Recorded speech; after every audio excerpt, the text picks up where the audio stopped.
আমার বার্থডের দিন যে আমি সবার কাছ থেকে এরকমভাবে বোকা হয়ে যাব, সবাই যে আমাকে এভাবে বোকা বানাতে পারবে, সত্যি সেটা আমি ভাবতেও পারিনি।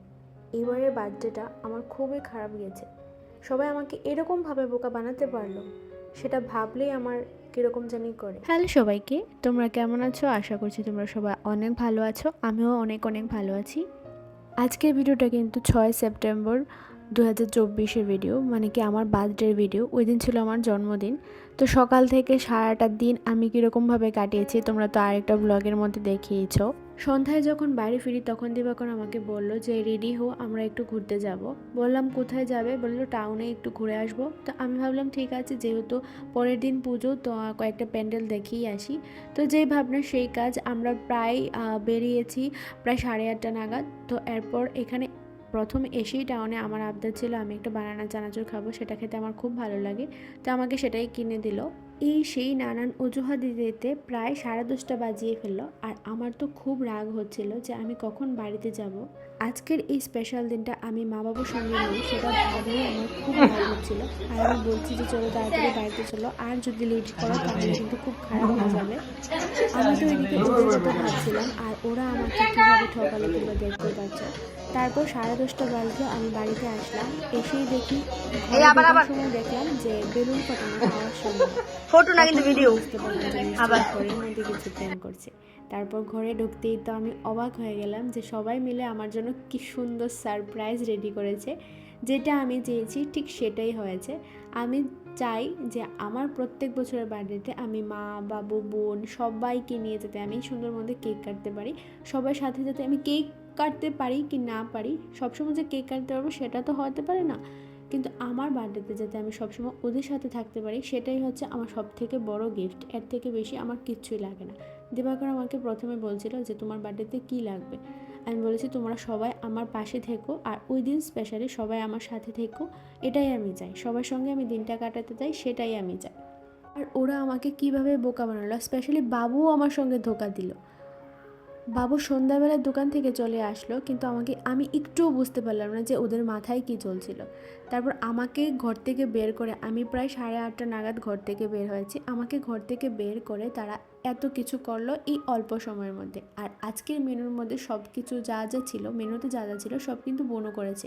পায়েস থেকে শুরু করে সব কিন্তু ও আমার জন্য করেছে। ইভেন ডেকোরেশনটাও নিজে একা হাতেই করেছে। সেটা তো আরও বেশি পাওনা। হ্যাঁ, সবাই ছিল, রাকেশও ছিল, খুব হেল্প করেছে, বৌমনিও এসেছিলো, বৌমনিও সব কিছু করেছে, কিন্তু রান্নাবাড়ি সব কিন্তু বৌমনি করেছে। আমি যখন রেডি হচ্ছিলাম তার ঠিক 5 মিনিট পরে বৌমনি এসেছিলো। আমি যখন বৌমনি আর শুভশ্রীকে দেখতে পেলাম, আমি মনে মনে ভাবছি যে আজকে তো ওরা আসলো, আমাদের ঘরে তো কিছুই করার নেই। ইভেন আমাদের ঘরে কোনো খাবারও ছিল না। সত্যি কথা যেটা, মানে আমি তো জানি যে আমার ঘরে কোনো খাবার নেই, ওরা তো এসেছে, ওদেরকে আমি কি টিফিন দেবো? আজকে তো একটা স্পেশাল দিন, কেউ আসলে বাড়িতে একটু খাবার দিতে হয়, ভালো মন্দ খাবার খাওয়াতে হয়। কিন্তু আমার কাছে তো কিছুই নেই, আমাদের ঘরে তো কিছুই নেই। বাবু তাড়াতাড়ি চলে এসেছে, যে আবার বাজার থেকে গিয়ে যে আনবে, আমাদের এখানে কিছুই পাওয়া যায় না। তো আমি সেটা ভাবে মাকে বলছি, মা বৌমনি ওরা এসেছে। আর আমি বৌমনিকে মামিকে বৌমনি ডাকি কেন সেটা তোমাদের সঙ্গে অবশ্যই শেয়ার করব। তো আমি মাকে বলছি যে মা ওরা তো এসেছে, ওদেরকে কী খাওয়াবে? মা বলছে কিছু হবে না, রাত্রে যে কেকটা কেটেছিস ওটা খেয়েই চলে যাবে। তো আমার না একটু খারাপ লাগছিল, তো আমি বললাম যে না, ওদেরকে ঠান্ডা এনে দিও, কোল্ড ড্রিঙ্কস এনে দিও। আমি তো আর জানতাম না ওদের মনে যে এত কিছু চলছে। আর প্ল্যানটা যেহেতু অল্প সময়ের মধ্যে হয়েছিল, তাই আমি যখন ঘর থেকে বেরিয়ে গেলাম তখন শুধু প্রিয়াঙ্কাকে ফোন করে বলল যে তুই চলে আসবি। আর ও কিন্তু ঠিক সময় মতো চলেও এসেছে। তো ও কাছে আছে তাই ও চলে আসতে পারলো, আর বাকি সবাই তো অনেক দূরে দূরে, তাই সবাইকে আর বলতে পারলাম না। আর আমি তো জানিই না আমি কি বলবো। যাই হোক, অনেক বকবক করলাম তোমাদের সাথে। তো তোমরা ভিডিওটা দেখতে থাকো, আর কীরকম লেগেছে অবশ্যই কিন্তু কমেন্ট করে জানাবে।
কী পরিমাণে খুশি হয়েছি সেটা তোমাদেরকে বলে বোঝাতে পারবো না।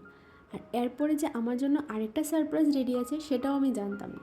আর এরপরে সারপ্রাইজটা কী ছিল সেটা যদি তোমরা জানতে চাও অবশ্যই কিন্তু কমেন্ট করে জানাবে, তাহলে আমি তোমাদের সঙ্গে শেয়ার করব।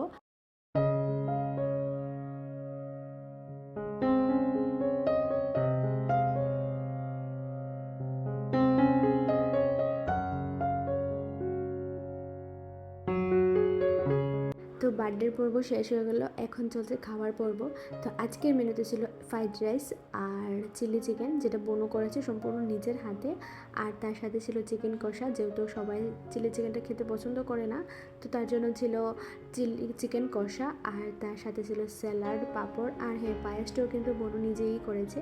তো এরপর কিন্তু ওরা খাওয়া শেষ করলে কিন্তু এরপর হবে আমাদের পালা। আর প্রচণ্ড খিদে পেয়েছে। আর যেহেতু পরের দিন হচ্ছে গণেশ পূজা, তাই আমার তাড়াতাড়ি খেতে হবে, আর 12টার আগে কিন্তু আমার খাওয়া শেষ করতে হবে। তো চলো এখন আমরা খেতে বসে গেছি। চলো আজকের ভিডিওটা কিন্তু এখানেই শেষ করছি। যদি ভিডিওটা ভালো লেগে থাকে অবশ্যই কিন্তু লাইক, কমেন্ট, শেয়ার এবং সাবস্ক্রাইব করে দিও। আর যারা ফেসবুক থেকে দেখছো তারা কিন্তু অবশ্যই আমার পেজটাকে ফলো করে দিও। তো চলো দেখা হচ্ছে অন্য কোনো ভিডিওতে। সবাই ভালো থাকো, সুস্থ থাকো, টাটা, বাই।